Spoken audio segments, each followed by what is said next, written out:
চুরির ব্যবসা তো সুইডে আইজা চুরি না হইলে তুই ভালো সাধু আছে সব গেলো লয়ে তুই দিলা তুমি 5 কেজি মালের মালে মাঝে 1.5 কেজি মালে চুরি নিতেছ কেটলে এটা চুরি না চুরি না তো এটা ডাহাতি হতো সবার চুরি না এটা ডাহাতি কয় এটা মাল দিলে তো তুমি গমারে লয়ে দিলা মাল দিলে তুমি লয়ে দিলা না তোর কাছে মাল দিতে কি বা মাল হইছে এটা 6 কেজি 7 কেজি মাল এটা তোর কি 5 কেজি না আরে একজনে বেচবো মিটার না তুমি মালটা নিতাছ নিতা না আমার বাড়িতে তোমার তো বেতন লাগবে তোমার 5 কেজি আমরা এটা ওজন না দিতাম তো বুঝলাম এত চুরি করতেছো একবার কেজি মাল মেরে দিবা তুমি 5 কেজি মালের মধ্যে 1.5 কেজি নাও তাহলে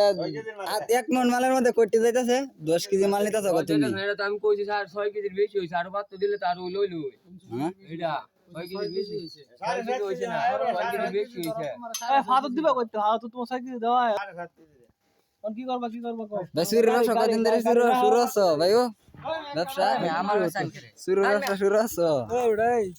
চুরি করো আবার যাও গাড়ি রাখো গাড়ি রেখে দিন মাল করে দাও এই কারে পুলিশে ফোন দিলে যারা চুরি ব্যবসা শুরু হচ্ছে এটার কোনো তোমরা যে ব্যবসাটা হচ্ছে এটা হালাল না তো এটা বেহালালি ব্যবসা হচ্ছে আরে মিয়া এবার আইন মিয়া দেবেন ব্যবসা শুরু দোষী আমরা